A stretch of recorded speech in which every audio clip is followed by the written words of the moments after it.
Olá, hoje é dia 1º de abril de 2020. O meu nome é Rafael Pereira, eu sou editor do jornal Tribuna Universitária e essa é a vídeo entrevista, momento em que a gente recebe um convidado ou uma convidada para responder a 4 perguntas sobre um tema relevante e atual.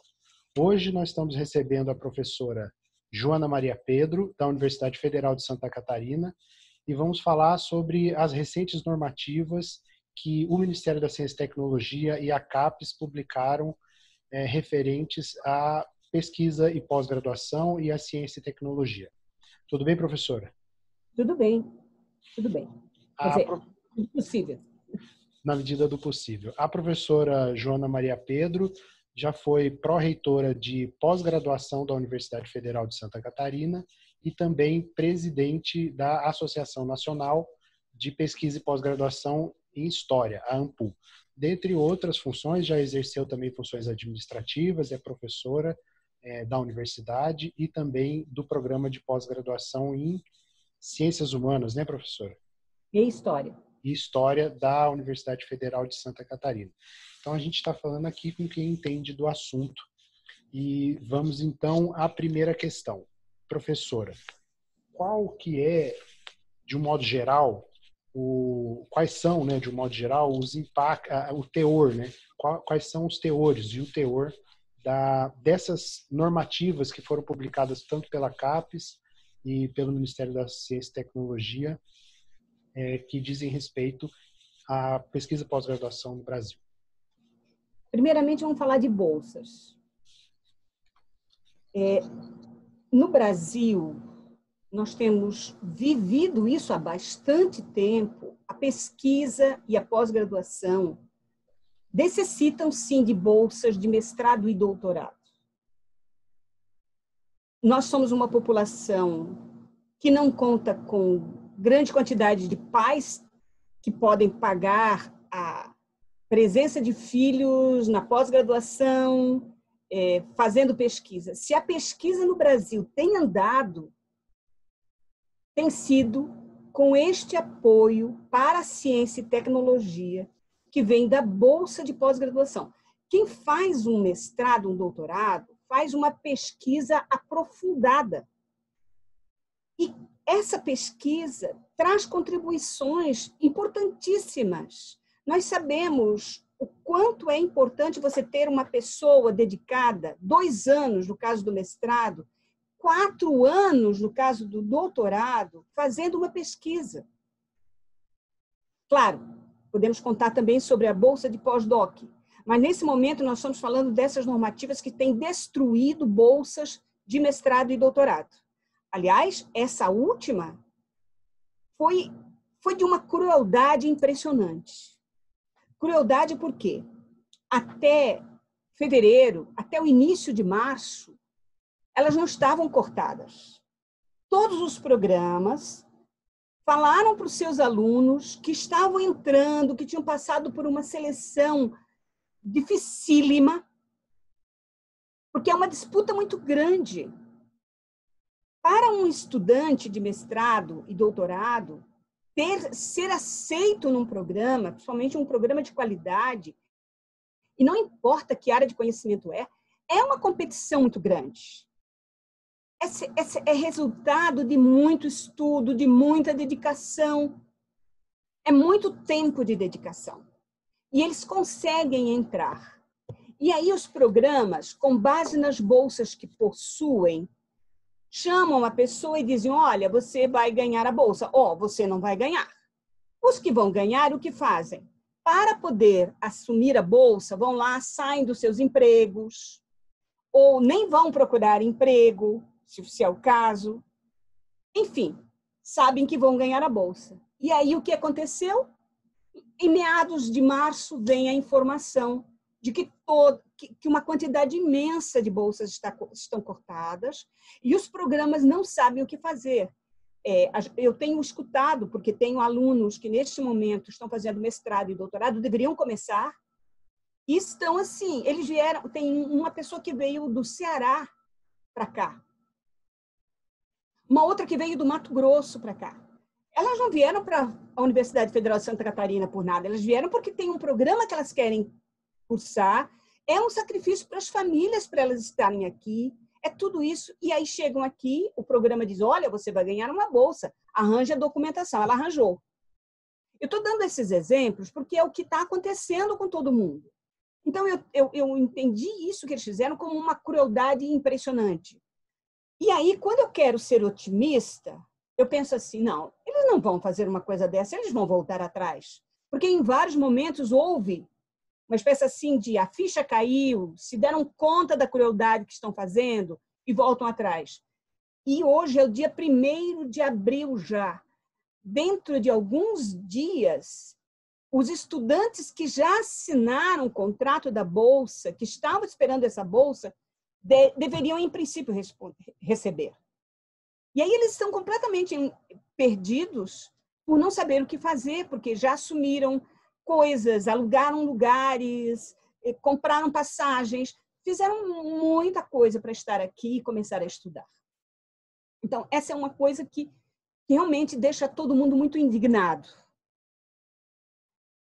O que isso representa para a pós-graduação? Se há uma coisa no Brasil que tem dado muito bom resultado, é a pesquisa e pós-graduação, graças ao esforço de estudantes, professores, pesquisadores, universidades e também aportes que são de recursos públicos.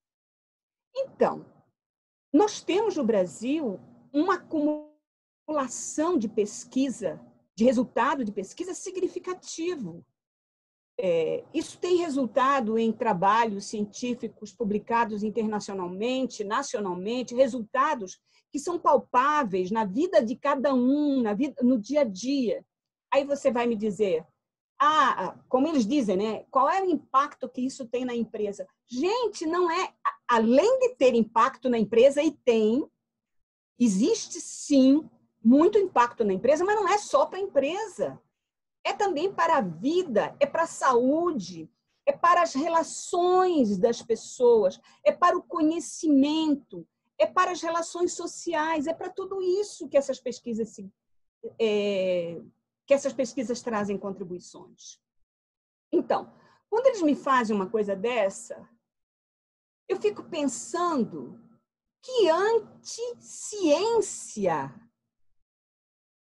que uma proposta dessa significa. Isso digamos assim, é o exemplo mais flagrante de anti-intelectualismo, de anti-ciência que a gente está vendo do setor público, neste momento. É como destruir o futuro do Brasil. Essa sempre foi uma preocupação. Esta preocupação de quê? De ter autonomia científica. Sabe o que significa ter autonomia científica? Você não pagar mais royalties, por exemplo. Você ter o seu próprio conhecimento. Recente, vou só dar um exemplo, perdão da interrupção. Por exemplo, fazer testes do coronavírus sem ter que comprar reagentes de fora do Brasil, né? Não é? Então, nós precisamos de tudo isso. Eu me lembro de um projeto há pouco tempo, de recursos que vieram para aquilo que eles chamavam a Amazônia Azul, que é a pesquisa no mar. O Brasil é um oceano. Tem um oceano imenso, aliás, o Brasil não é um oceano, tem um oceano imenso, num litoral imenso. Ou seja, nós precisamos, sim, investir no Brasil, no conhecimento sobre o Brasil. E aí eu fico, assim, completamente indignada, não surpresa, infelizmente. Não surpresa, porque desde o início, desde a campanha presidencial, que essa abordagem anti-intelectual, anti-ciência já estava colocada. É algo mais ou menos assim, não existe aquecimento global porque eu não senti isso, ali na minha terra agora está fazendo frio. Para, né?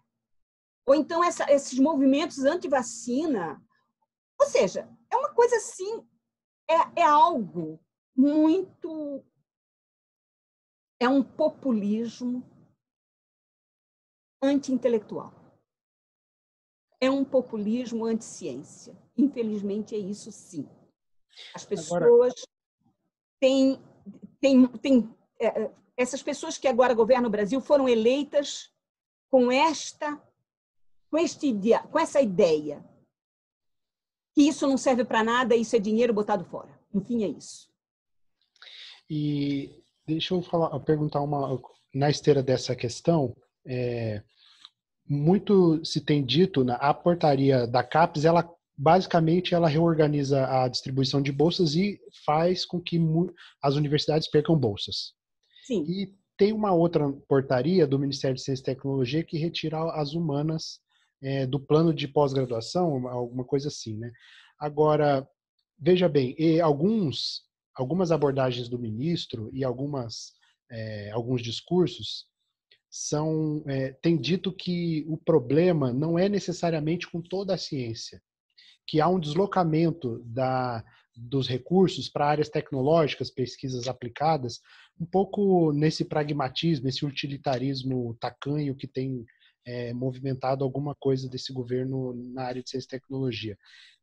Teve impacto para as diferentes áreas? Realmente é verdade essa discussão que está havendo deslocamento de recursos de uma área para outra, ou houve um corte generalizado e como é que fica essa coisa da exclusão das ciências humanas de uma política de ciência e tecnologia? É só ciências humanas mesmo? Tem a ver com pesquisa básica?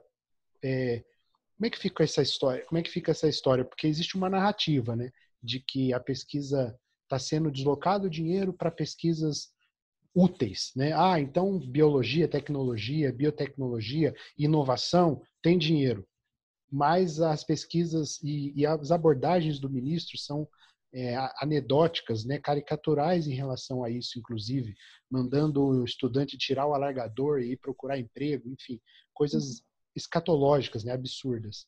Como é que a senhora vê isso e se realmente isso se aplica, né? Se tem essa diferenciação? Esse corte de bolsas não foi feito, não teve essa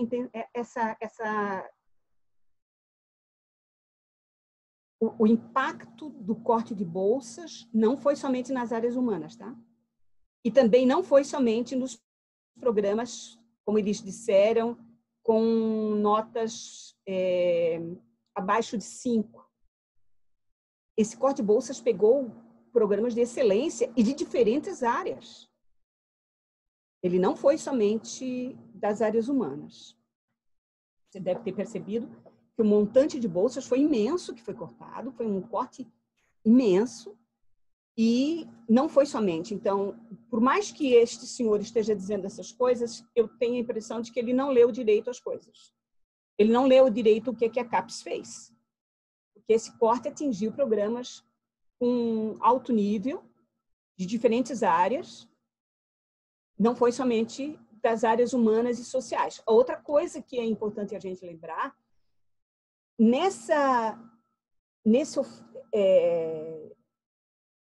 essa outra portaria das Ciências e Tecnologia, do Ministério da Ciência e Tecnologia, falando sobre as áreas prioritárias, que tem gerado, inclusive, um movimento bastante grande, aliás, tanto um quanto o outro. Ninguém ficou calado, certo? Eu tenho visto vários movimentos. Ainda hoje eu falava com uma colega que dizia que está assinando tudo quanto é manifesto que aparece. Eu tenho visto muita movimentação. As associações científicas têm se movimentado muito. E, especialmente, por exemplo, dentro da SBPC, tem um agrupamento das associações científicas das áreas humanas, sociais aplicadas e educação. Porque quando aquela portaria do Ministério da Ciência e Tecnologia disse quais são as áreas prioritárias, ficou tudo fora. Ficou fora pesquisa básica, ficou fora a educação, ficou fora as ciências humanas. Agora parece que foi emitida uma espécie assim, de uma emenda a esta portaria, que eu não cheguei a ler, eu ouvi falar, então eu vou falar aquilo que eu ouvi, mas preciso conferir, de que estaria sendo incluído mais essas áreas de maneira transversal. De qualquer maneira, não é um lugar de qualidade. Porque quando eles dizem que querem, por exemplo, elegem um elemento como prioritário, significa que serão editados, serão criados editais de recursos específicos para aquela área prioritária. E se você diz que essas áreas, educação, pesquisa básica e ciências humanas e sociais, se elas são transversais, significa que elas, no máximo, estarão como um pesquisador, uma pesquisadora no interior de um projeto de uma área prioritária. Você compreende? Porque é algo transversal apenas. Ou seja, é algo que estará no interior de uma pesquisa prioritária. Faz de conta, vamos criar uma vacina para o Covid-19, e aí alguém das áreas humanas que vai pensar o impacto e a rejeição da vacina e o comportamento humano estaria na equipe. Compreende? Mas o bolo do recurso nunca vai vir para as áreas humanas. Isso é bem complicado. Não é surpresa, de novo quero lembrar, mas é de causar indignação, porque as pessoas precisam de história, elas precisam de geografia, elas precisam de sociologia, elas precisam de filosofia, elas precisam de direito, elas precisam da ciência básica, porque se você vai criar uma nova tecnologia, uma nova vacina, uma nova medicação, ela é resultado de conhecimento acumulado, básico, há muito tempo, nada surge por acaso. Então, o que se vai fazer com isso é destruir o começo, o nascedouro. Eu me lembro, quando eu era pró-reitora, que já havia uma vontade disso, direcionar somente para a pesquisa aplicada. E a gente perguntava, e a pesquisa básica? Onde está? Só que naquela época, nós tínhamos mais diálogo. Então, imediatamente se reformulava o edital que, por acaso, saiu esquecendo da pesquisa básica. Agora, eu não sei como é que a gente vai fazer. Não quer dizer que não se está fazendo nada. Como eu estava dizendo há pouco, eu vi todo um movimento, como eu fui presidenta da Associação Nacional de História, eu ainda recebo material e e-mails, e eu vi como as associações científicas estavam se juntando para fazer uma carta, mostrar ao ministro da Ciência e Tecnologia que não existe, não é possível não considerar ciências humanas e sociais e pesquisa básica como prioridade. Isso não pode existir, isso não existe em lugar nenhum. Houve um movimento assim, em alguns momentos, eu já vi isso, e me lembro de ter até conversado sobre isso, nos anos 2015, 2014, em alguns países como a Austrália, o Japão, que logo em seguida voltaram atrás. Meio que foi uma espécie assim de uma pequena ameaça. Agora nós só vamos tirar ciências humanas do ensino médio, vai ter mais aula de computador, de programação de computador, por exemplo. Logo em seguida voltaram atrás. As grandes universidades não aceitaram, inclusive. Existe na nossa sociedade, na longa duração histórica, um conhecimento acumulado de filosofia, de história, de compreensão da trajetória humana da ciência, que é um conhecimento acumulado que ninguém pode jogar fora uma coisa dessas. Ele nos construiu como seres humanos. A própria noção do humano está presente nesse conhecimento acumulado. Como é que se vai jogar isso fora? Nenhum país aceitou. Eu diria que, nesse momento, o que o Ministério da Ciência e Tecnologia está fazendo é copiando uma coisa que já deu errado em outro lugar e que já voltaram atrás. Eu espero que, em algum momento, não sei como, o bom senso se restabeleça, nem que seja pela pressão que essas associações estão fazendo nesse momento, e que eu espero que dê certo, para reverter esse processo. Agora, professora, já caminhando para a última questão, bom, a gente observa, principalmente por conta do dia, a gente observou, né? E principalmente por conta do dia de ontem, por exemplo, que houve uma ação institucional que já meio que aconteceu de forma velada o ano passado, mas que nesse ano foi muito explícita, que foi uma carta dos comandantes do Exército e Marinha Aeronáutica, que foi lida nos quartéis e que explicita de forma pública a narrativa que vem sendo construída nas escolas militares, inclusive, né, sobre a história recente do Brasil, do golpe militar. O ministro da Educação e o ministro da Ciência e Tecnologia, que é um militar, obviamente coadunam com essa ideia. E vem demonstrando, a gente observa no discurso do presidente, no discurso do ministro anterior e no atual da Educação, e de outros ministros também, como, por exemplo, das Relações Exteriores, uma perspectiva não só revisionista do ponto de vista da história, mas também uma ideia de que há uma doutrinação, de que houve uma doutrinação e de que há uma doutrinação sobre uma determinada perspectiva que eles chamam de marxismo cultural, globalismo, gramicismo, essas coisas.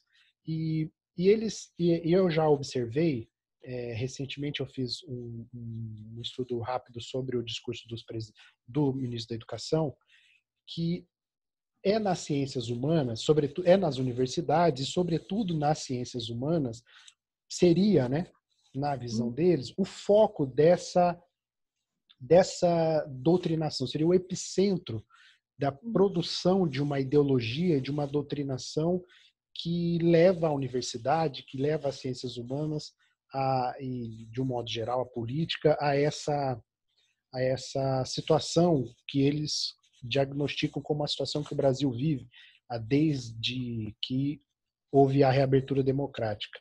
A senhora acha que poderia estar na motivação dessas medidas, essa visão de mundo de que é preciso combater a doutrinação, essa visão de teoria da conspiração, uma doutrinação às avessas, uma antidoutrinação por parte do ministro da Educação, numa espécie de militância, de um jihadismo antigramicista. Estou inventando essas palavras para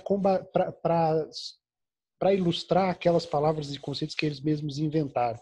Eu acho que estaria isso por trás dessa questão toda que motiva as ações dos dirigentes hoje no Brasil, sobretudo o ministro da Educação e ministro da Ciência e Tecnologia? Eu creio que sim, e não é nacional só. Isso é internacional. A gente tem visto outros países com essa mesma paranoia. A mesma abordagem, com essa mesma discussão. A gente vê a questão do revisionismo do Holocausto, certo? A gente vê isso acontecendo em diferentes lugares do mundo. É um movimento de direita que quer rever a história. A história ela é sempre resultado de muita disputa. Ela é sempre alvo de muita disputa. A memória é alvo de disputas. Agora, a gente sempre fica pensando o seguinte: a maneira como estas pessoas querem revisar a história vai encontrar uma dificuldade bem séria, que é a própria fonte. Quando os historiadores e historiadoras escrevem história, eles não estão... A gente sabe que para você escrever a história, você precisa ter fonte, você precisa ter documentação, você precisa ter tudo isso. E eles, como têm uma vontade de fazer a revisão do Holocausto, dizer que não houve, certo? Que aquilo tudo lá era apenas campo de prisioneiros de guerra. Então, essa vontade de controlar a memória e a história certamente está presente na hora de reduzir recursos para pesquisa, para pós-graduação, deste campo. Por outro lado, eu fico pensando, eles querem controlar a maneira como se narra a história. Eles precisam de historiadores também. E mais uma coisa importante. Onde eles vão arranjar as fontes para comprovar aquilo que eles querem que tenha acontecido? Como, por exemplo, que não houve tortura, que não houve ditadura, que aquilo ali foi uma revolução contra o comunismo. Essas coisas, eles vão ter que ter fontes. Para isso, tem que ter historiadores com formação, para ter legitimidade essa narrativa. É uma coisa maluca, sabe? Eu fico achando que é um tiro no próprio pé. Por outro lado, eu fico pensando assim, como eles acham gente poderoso, não é? Como eles acham que essa juventude é tão, assim, idiota? Se nós tivéssemos, quando eu digo nós, é porque eu estou me incluindo como uma historiadora, uma professora e uma formadora de novos professores e professoras. Se nós tivéssemos todo esse controle sobre a doutrinação, como é que eles iriam ser eleitos?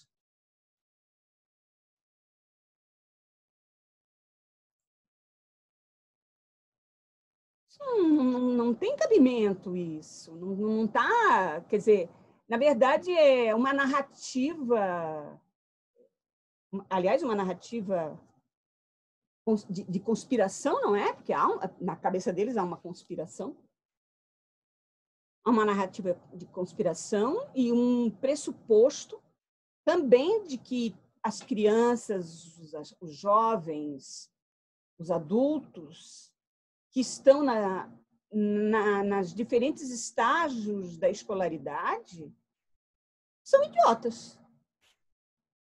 E aceitam, assim, sem mais nem menos, aquilo que é dado.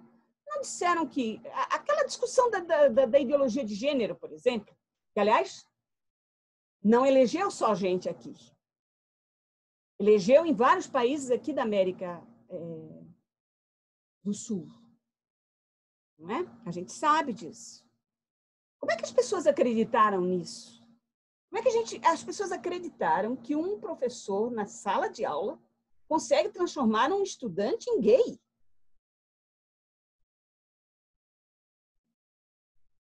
Tudo que um professor fez e faz é dizer que eles são seres humanos. Aliás, essa conspiração que eles dizem, ela é gaysista, feminista, esquerdista, né? Que, aliás, está tudo dentro de um pacote só que eles chamam de comunismo. Olha, a teoria de conspiração está forte aí. Esse pessoal está precisando formar mais gente da área da psiquiatria, eu acho. É uma coisa incrível e que, infelizmente, se utiliza da baixa formação cultural e escolar também do povo, né, das massas de um modo geral, né? Eles utilizam muito e aí eles, infelizmente, não precisam de muito rebuscamento. Eles fazem vídeos no YouTube, constroem narrativas mais ou menos lógicas, com algumas verdades e muitas mentiras, e algumas verdades, algumas mentiras e muitas distorções e conexões não Conexões razoáveis. fáceis, né? Isso, Conexões fáceis. isso, conexões fáceis e vendem essa história e contratam, né, com o dinheiro das Com muito empresas, dinheiro. mensagens de WhatsApp, movimentam o sentimento, a emoção das pessoas, utiliza-se da imprensa de forma muito muito inteligente, né? E também da Uhum. psicologia das massas e etc. É uma coisa terrível. Professora, eu agradeço demais. A senhora quer fazer as suas considerações finais? Não quero mais tomar seu tempo sobre essa questão. Infelizmente, a, houve hoje, a gente já vem vendo esses ataques, né? Mas recentemente houve esses dois ataques contumazes às ciências de um modo geral e às ciências humanas de um modo específico, né? O corte de bolsas e o corte e a, e a tirada, né? O deslocamento das ciências humanas de áreas prioritárias na ciência e tecnologia. E a gente tem observado, como a senhora mesmo disse, confirmou que não é só das ciências humanas, é generalizado contra a Uhum. ciência, contra a informação, contra a universidade, mas que também vem buscando orientar para um tipo de pesquisa, um tipo de produção de conhecimento que está vinculado muitas vezes a essas teorias da conspiração ou simplesmente a visões mercantis estritas, né? De inovação ou de coisas que podem ser vendidas agora algo, em pouco tempo, que produzam capital Imediatamente. imediatamente. Sem depender de pesquisa básica. Exato. Que é cara, demorada, né? Mas, Demorado. o, E nem sempre dá o resultado que você espera, inclusive. claro, se for fazer a ciência de forma honesta, geralmente ela corre-se um risco enorme de não dar o resultado que a gente espera, né? Isso. A ciência é isso. Ela é um trabalho de longa duração, não é assim de curta duração. Então, o que eu queria dizer, e aí é uma palavra de otimismo, eu tenho dito isso para os estudantes sempre. Nós não vamos desistir, não. Não vamos desistir, a gente vai continuar lutando, e eu tenho visto muito movimento, não somente a questão das bolsas, como a questão da retirada das ciências humanas, da educação e da ciência básica. Eu tenho bastante esperança nesse trabalho coletivo.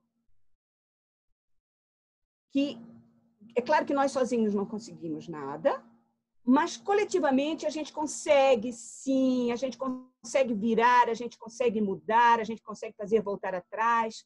Vamos continuar resistindo, porque o nosso país precisa continuar produzindo ciência, produzindo conhecimento em todas as áreas do conhecimento. A gente vai precisar. A gente precisa de pesquisa básica, a gente precisa de pesquisa na educação, a gente precisa de pesquisas em todos os campos. E precisamos continuar trabalhando coletivamente para manter, garantir o que temos, até passar esse momento terrível que estamos vivendo. Eu agradeço, professora, mais uma vez, a sua participação e dizer que esse projeto do Tribuna Universitária é um projeto que visa levar um pouco do que acontece na universidade, né, para um público um pouco maior, de forma um pouco mais inteligível, um pouco mais fácil de compreender para que a gente possa ir ampliando as nossas zonas de influência, não para doutrinação, mas para buscar produzir a reflexão que a gente faz em relação a todos, que, quem sabe, todo mundo pode se vacinar contra essa irracionalidade, essas teorias da conspiração que estão acontecendo hoje, que justificam atrocidades que com certeza vão prejudicar muito o nosso futuro. Eu agradeço imensamente, quero pedir para todo mundo que está vendo para compartilhar, para se engajar no vídeo aí no YouTube, porque isso leva esse vídeo para outras pessoas, né? E ele é um pouco longo, porque não tem como tratar de determinadas questões de forma superficial, mesmo sendo um pouco longo, ele ainda trata de forma superficial. Esse tema precisa ser abordado e discutido com mais pessoas e de forma mais profunda, mas aqui fica a nossa contribuição. Eu agradeço muito, professora Joana Maria Pedro, deixo aqui o meu abraço e minha intenção de que a senhora e todos nós saiamos dessa situação, não só da pandemia do coronavírus, mas da pandemia da ignorância que o Brasil tem vivido hoje. Um grande abraço, muito obrigado. Também, obrigada, muito obrigada.